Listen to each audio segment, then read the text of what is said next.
અનંત અવતારોના અવતારી પ્રભુ દિવ્ય દર્શન આપે છે, દિવ્ય દર્શન આપે છે.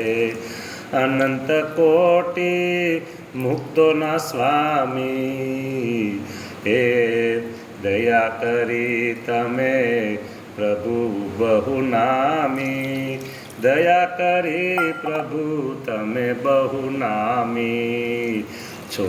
તમે અનંત ધામના ધામી, એ કરુણા કરીને ભક્તજનોના ગૃહ મંદિરમાં બિરાજમાન થઈને દિવ્ય સુખડા આપો છો. આ સહેજ ઠંડુ જળશે, સહેજ એક તો સ્ફૂર્તિદાયક સ્થળ